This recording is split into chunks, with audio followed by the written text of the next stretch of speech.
Okay, my name is Edith Merchika. I'm the Director of Community Support Services for Memwesing, Minoia Aboriginal Health Access Center. We work with the 7 First Nation communities of the North Shore, 7 communities between Sudbury and Sault Ste. Marie. And my relationship with the communities is to provide services for our seniors and look at home care services and how do we better care for our seniors in home. Part of the projects that I work on are looking at how do we enhance those services, and one of the areas for development have been looking at the palliative care program. And the catalyst for this project has been the stories that we've been hearing of our families in hospital or trying to care for loved ones at home with very little supports. So what we wanted to do is look at how do we do this better for our families? How do we bring the service home so that we can wrap services around families wanting to be with their loved ones in their end-of-life journey. So we took on this challenge, and it's been a labor of love for the last 2 years. So myself, along with my team who are committed to the work that they do in our communities, but along with that, we've been guided by the wisdom of our Senior Patient Advisory Council. And these seniors from our communities have been part of this project from the beginning. And we trusted them to show us how to engage the communities properly. How do we listen to the communities to hear what is that supposed to look like? I come in with some assumptions on what we need to have in place, but they'll quickly ground me in what needs to happen and how to engage the communities so that we're hearing the voice and who we need to speak to in the communities. And so that was their role in this project. So they've been my guide, and we've built this relationship along the way where I trust them to give us that advice. We do have elders on our committee as well, and part of the work we've done is to get the teachings around end-of-life care, because palliative care is something that we don't talk about. In our engagements in the communities, we heard that nobody wants to talk about dying. Nobody talks about the end of life. But one of the elders in our committee said that it's something that we need to embrace and celebrate, and it's actually, we're going back to the Creator. So in his teaching, he talks about the Creator's care, and that it's that love that's wrapped around you at your end of life. And so the name of our program is Creator's Care. So he can give you the teaching on that. It's more eloquent than I could ever say it. So I'm hoping that he'll be part of this project to share his teaching with us. But in saying that, that totally took a different turn for what we wanted to do. We didn't want it to be a medical model. We didn't want to say we're going to have nurses, we're going to have personal support workers. We wanted to be able to wrap services around families so that we're taking care of the loved one, but we're also taking care of the family so that they can be part of that journey with their loved one, and we can take care of them in that. So I think what we've demonstrated with our family in Batchewana was that we have the capacity to be able to deliver that level of care. The complexity of that care that was required, we demonstrated that we can do that along with our external partners, the palliative care physician that was on board, the nursing staff that was hired, all came together to be able to support the family, to support that individual with that complex care needs that he had. So I think what we want to show is that we can take care of our own. We can do it better. And I want us to be able to not have to rely upon partners, external partners, who historically have not provided that care in our communities. And I think that this project has done that for us. Done. I didn't like that at all. No. That was terrible. That did not flow. That was pretty good, Edith. No. I'll be honest with you. We've had a lot worse. We've made a lot worse better than that. So don't worry. No. Take two? No.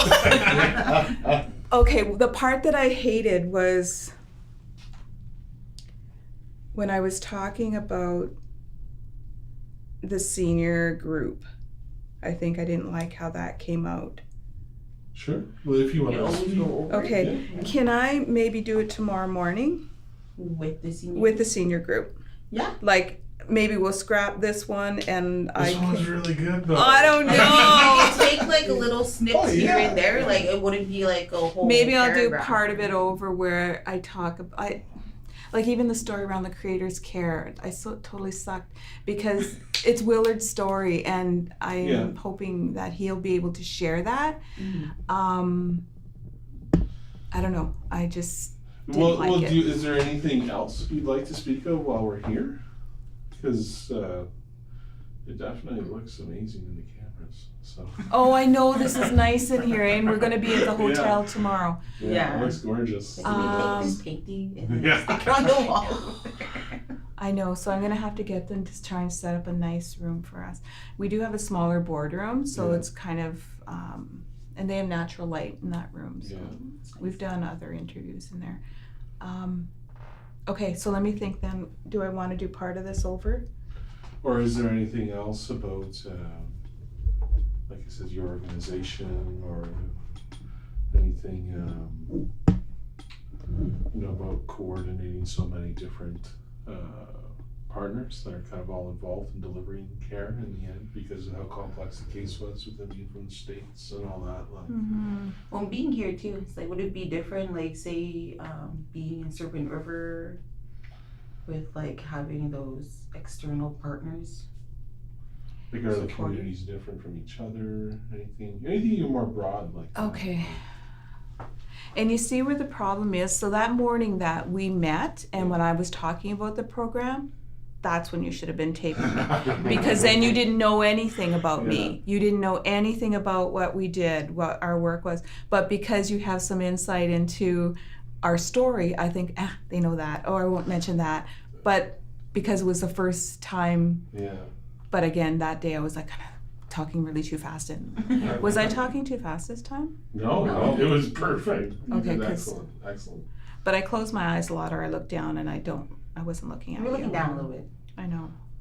I didn't notice that much though. Not like it was. And I mean, it almost looks like you're looking at this camera when you're doing that. But whenever we use your footage, the idea is that we can get enough other B-roll type of footage that it's only. There's a shot of you, but it's mostly other stuff happening with your voice over top of it, right? Right. So then we're back and forth to you and to the B-roll. So it won't be like you have to be compelling for your 1 to 2 minute piece that you may end up having. I'm not Angelina Jolie, sorry. Okay, so let me just talk about